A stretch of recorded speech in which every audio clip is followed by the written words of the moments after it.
Assalamualaikum warahmatullahi wabarakatuh. Halo semuanya, nama saya Syifa Syukina Ausaf dengan NIM A320230085. Saya di sini akan menjelaskan tentang passive voice dalam bahasa Inggris.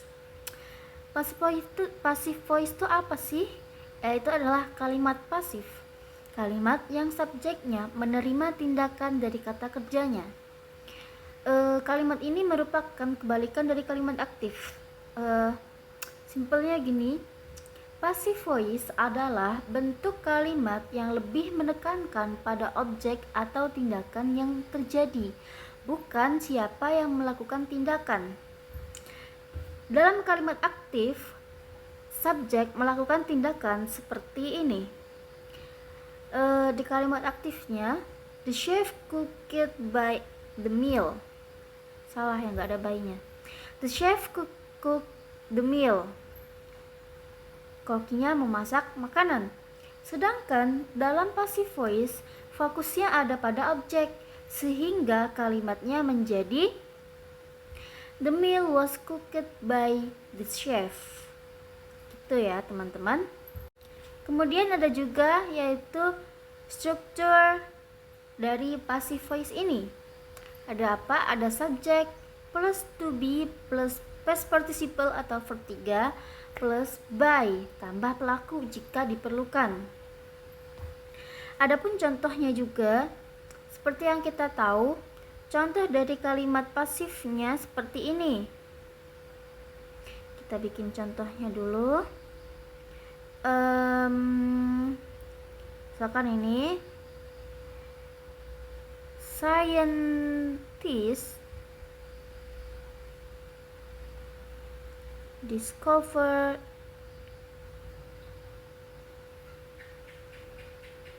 the cure.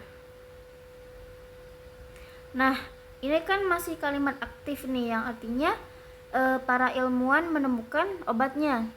Sekarang coba kita bakal ubah ke kalimat pasif menjadi salah ya, ini aktif, maaf guys, salah.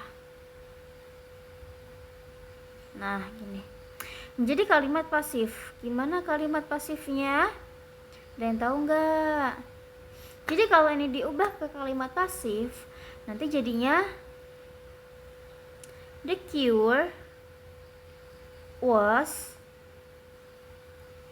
discovered by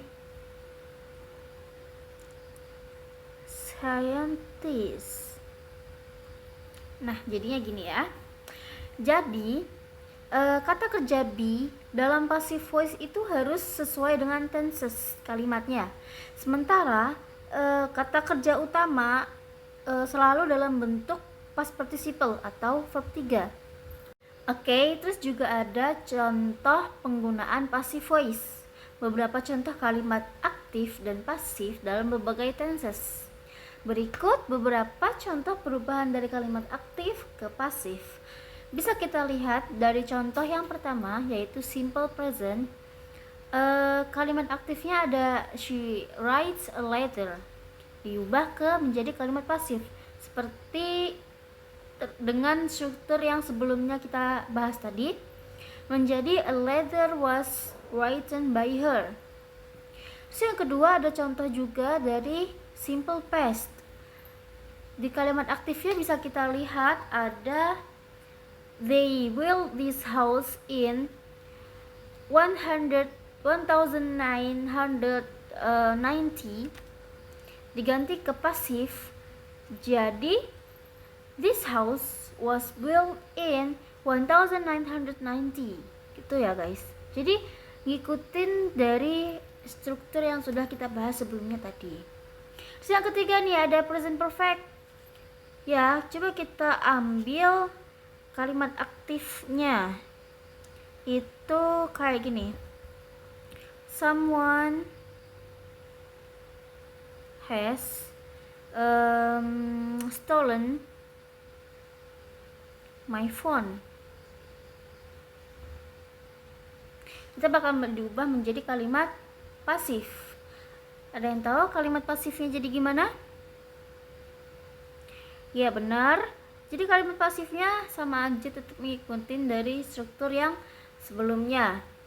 My phone ini karena dia present perfect, jadi kita agak ubah dikit. Has been stolen. Nah, ponsel saya telah dicuri. Dalam contoh ketiga, kita nggak perlu menyebutkan siapa yang melakukan tindakan karena tidak diketahui oleh seseorang, karena tidak diketahui atau tidak penting. Itu. Terus kapan kita menggunakan passive voice? Jadi kita menggunakan passive voice dalam situasi tertentu, seperti ketika pelaku tidak diketahui atau tidak penting.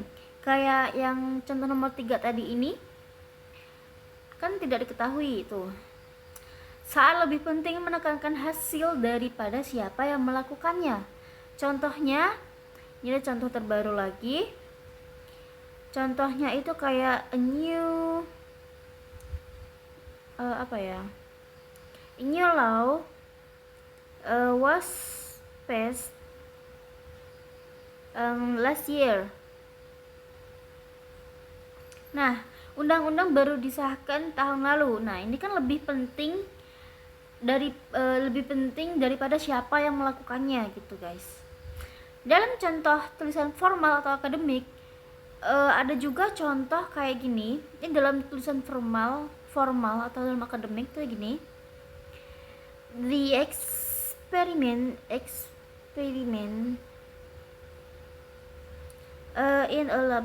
in a laboratory.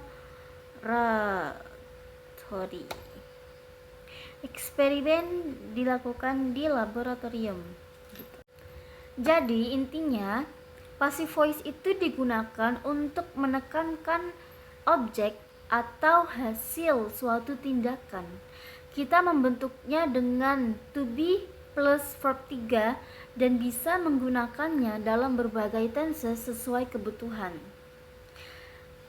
Ya, semoga penjelasan ini bisa membantu kalian memahami passive voice dengan lebih mudah. Terima kasih guys. Wassalamualaikum warahmatullahi wabarakatuh.